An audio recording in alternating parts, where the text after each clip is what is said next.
Daytime Realness.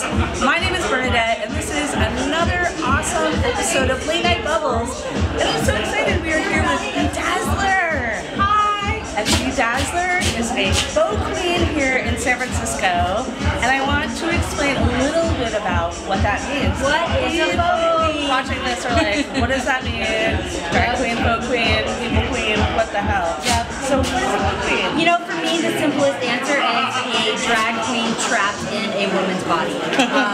Today, that's what it was when I started doing it in 1997. But today, you'll find a lot of different terms for it. I like the term faux queen, some people don't, but that's kind of what I use.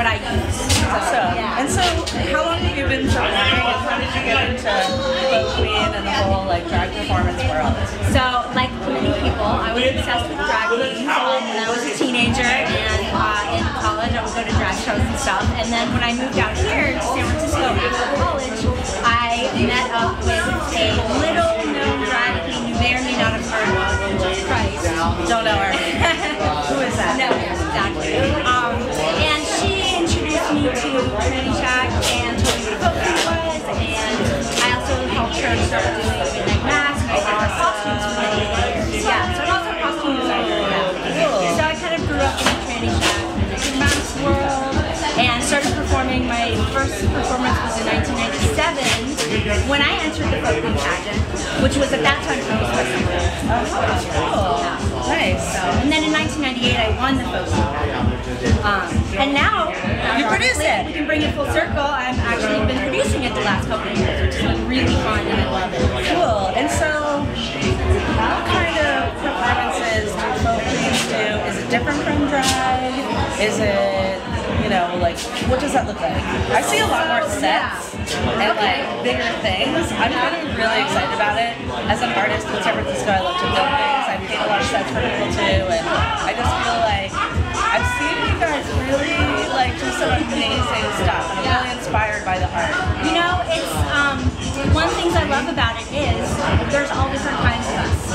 There's some that are trying to mimic sort of the more traditional drag queen style. I think I'm a little bit like that, although I was brought up in the world of Tranny Shack, so I wasn't brought up in the traditional drag, if you want to call it that, right?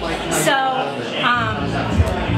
then today there's a lot more places for faux queens to be, and there's a little bit more crossover than there used to be. When I started, there was like 2 other faux queens, Patio Furniture and Animatronic, who is now, she was in the Scissor Sisters, and she's coming out with her own record. I know, right? So like that's who I was learning from at the time, but now there's so many more places and there's more crossover between the burlesque world, and I think that's why you're seeing more of that. Yeah. Because I know some faux queens now who do a lot of different types of performance, so I don't even think I can really say that there's differences, because one thing that's great about Tranny Shack is it's always been inclusive of all different kinds of drag and performance art. So Awesome. yeah, so I think it's just, you just gotta go and see what's there. So when is the next faux queen pageant? So I'm actually working on finding a venue right now. If anybody wants to donate a space, I'm open to it. It's normally in September every year, so I'm hoping it'll be sometime in September. So I can get back to you with an exact date once I have it. I happen to have a little venue called the Box Factory. We'll have to talk. Yes, well, maybe we should chat after this interview. Absolutely. So I want to find out a little bit too about other faux queens that you're working with and how you mentor them, inspire them, and sort of like get them to do what they do. Well, when I do the pageant, I like to sit down with every contestant who's going to be in the show that year and just kind of get to know them and see if they have any like questions that I can answer. A lot of times, the faux queen pageant is kind of a special event because it's a lot of times the first place that some of the girls perform. Because I think sometimes an aspiring faux queen might feel a little bit intimidated to go and perform at a show with all drag queens the first time. Right. And so this feels a little bit more easy because you know everyone's a faux queen there. So I try to talk to everybody and just answer whatever basic questions I can. And then generally, the ones who approach me for help, I'm always willing to help them. Our winner last year, Cara Couture, she was bugging me incessantly in a good way. And she was over at my place, like, I was helping her sew her costumes and giving her advice and stuff. So I'm kind of open to helping anybody with whatever I can. Awesome. I like to try to foster like a community of togetherness. I know that sounds really cheesy, but it's San Francisco. That's the way it is. Yeah. I'm like, if you're not living that way. I do my best. That's awesome. That's really important. And I actually do feel like there's a lot of camaraderie here in San Francisco among all the performers and like what people do, and to try and to just support each other. It's a small community. If you fuck shit up, you better watch out, because you're gonna have to apologize at some point. I've been really lucky since I started in this community, and I've been in it for a while now, and I've just been really lucky and had lots of really supportive friends and people in my life. Awesome. And so if I can give back and bring more people in that same way, it makes me happy. Because I know not all the subcultures of San Francisco are like that. So. It's true. Yeah.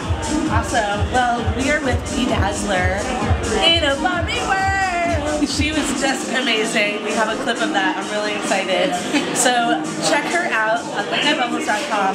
And can you, where can we find you on the internet? Well, we've got a folkingpageant.com blogspot. That's got all the information. It's actually the information from last year, since, as I said, we're just in pre-production mode for this year. I'm also on Facebook. You can search for Bea Dazzler and find me there. So yeah, that's about it for the moment. But hopefully RuPaul needs a new arm of performers. Okay. On the show, yes. Or just do another, like, you know, little like part of what they do. You know. Yay. Anyway, that's my 2 cents. But anyway, we're here with Bea Dazzler. I'm Bernadette. This has been Latenite Bubbles. Thank you so much for coming and joining. For having your me. awesome performance, and thanks for giving us a little background on Folk Queens. Thank you. Yay. Bye.